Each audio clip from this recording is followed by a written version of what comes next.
70 سال سے پاکستان میں بلا امتیاز احتساب اور کرپشن کے خاتمے کا نعرہ لگایا گیا، مگر یہ نعرہ ہی رہا اور حقیقت میں نیب کو سیاسی انتقام کے لیے استعمال کیا گیا۔ پاکستان کی تاریخ میں آج ایک بہت اہم دن ہے۔ برطانیہ اور پاکستان کے درمیان ایک معاہدہ ہوا ہے جس کے مطابق پاکستان کی لوٹی ہوئی دولت کو برطانیہ سے واپس لایا جا سکتا ہے، اور وہ تمام افراد جو پاکستان کی عدالتوں کو، قانون نافذ کرنے والے اداروں کو مطلوب ہیں، ان تمام افراد کو بھی واپس لایا جا سکے گا۔ اس معاہدے کو جسٹس اینڈ اکاؤنٹیبلٹی کا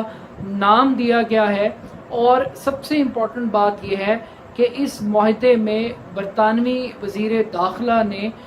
برملا طور پر ایک بات کا اظہار کیا۔ عمومی طور پہ پاکستان کے اندر جب بھی احتساب کی بات ہوتی ہے تو اس کو یہی تصور کیا جاتا ہے کہ یہ سلیکٹیو اکاؤنٹیبلٹی ہے، اپنے مخالفین کے خلاف احتساب کے عمل کو استعمال کر کے ان کو سیاسی انتقام کا نشانہ بنایا جائے۔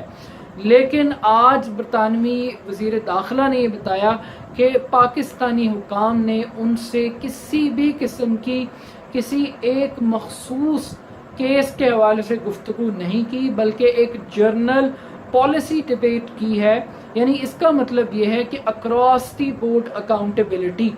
اگر حسن نواز، حسین نواز یا اسحاق ڈار یا الطاف حسین مطلوب ہیں تو وہ صرف وہ نہیں ہیں، بلکہ ان کے علاوہ بھی اگر کوئی شخص پاکستان کی دولت کو منی لانڈرنگ کر کے باہر لے کر گیا ہے، یہ انلیگل ایکٹیویٹی میں انوالو ہے، تو اس کو بھی قانون کے کٹہرے میں لایا جائے۔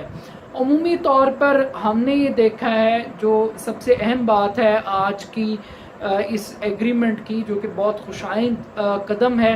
وہ یہ ہے کہ پالیسیز بن جاتی ہیں پاکستان میں، قوانین ہم بہت اچھے بنا بھی لیتے ہیں، لیکن مسئلہ آتا ہے ایگزیکیوشن کا۔ اس سے پہلے بھی ہم نے یہ دیکھا کہ تحریک انصاف کی حکومت نے خیبر پختونخوا کے اندر ایک احتساب کمیشن قائم کیا، جو کہ اب ختم کر دیا گیا ہے، لیکن وہ کوئی پازیٹیو نتائج سامنے نہیں لا سکا، اور اس کو بھی سیاسی مخالفین کی جانب سے تنقید کا نشانہ بنایا جاتا ہے۔ اب امپورٹنٹ بات یہ ہے کہ دیکھنا یہ ہے کہ یہ کس حد تک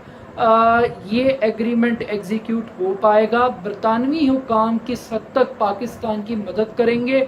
کیا وہ تمام لوگ جو برطانوی شہری بن چکے ہیں، ڈیول نیشنل ہیں، یا جنہوں نے پاکستان کی شہریت کو چھوڑ دی ہے، کیا وہ بھی برطانیہ پاکستان کے حوالے کرے گا، یا ابھی بھی کوئی پتلی گلی، کوئی سافٹ کارنر موجود ہے جہاں سے راہ فرار یہ لوگ اختیار کر سکتے ہیں۔ اور اس سے امپورٹنٹ بات یہ ہے کہ پاکستان کے اندر ابھی بھی یہ ایک بارش کا پہلا قطرہ ضرور ہے، لیکن ایک انڈیپینڈنٹ نیب، ایک مؤثر قوانین کی ہمیں اشد ضرورت ہے، جس کے تحت ہم صرف شریف خاندان کا نہیں بلکہ تحریک انصاف کے اندر جو لوگ، جن کی انکوائریز نیب کے اندر چل رہی ہیں، جن کو بلایا جا رہا ہے، چاہے وہ علیم خان ہے یا وہ جہانگیر ترین ہے، ان کو بھی احتساب کے کٹہرے کے اندر پیش کیا جائے اور اس اکاؤنٹیبلٹی کے پروسیس کا حصہ بنایا جائے۔ لیکن ایک چیز سب سے امپورٹنٹ یہ ہے کہ عمران خان کی اکاؤنٹیبلٹی کے اوپر جو فرم بلیف ہے وہ ہمیں دکھائی دے رہا ہے، اور یہ امید قائم کی جا رہی ہے کہ پاکستان کی لوٹی ہوئی دولت، جس کا ایک اندازے کے مطابق امریکی وزارت خارجہ کی ایک رپورٹ یہ بتاتی ہے کہ سالانہ $10,000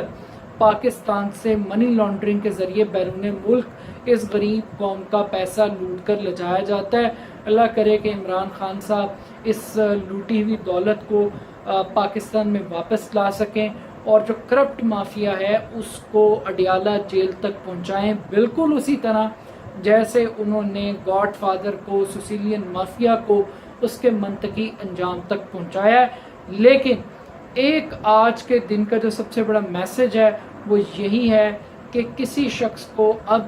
ہم یہ امید کر سکتے ہیں کہ جو عمران خان صاحب کا دعویٰ تھا کہ اب NRO کسی کو نہیں ملے گا، اور لگتا یہی ہے کہ این آر او دفن ہونے جا رہا ہے، این آر او پالیٹکس دفن ہونے جا رہی ہے اور اکاؤنٹیبلٹی کے دور کا آغاز ہو رہا ہے، لیکن یہ اکاؤنٹیبلٹی اکراس دی بورڈ ہونی چاہیے۔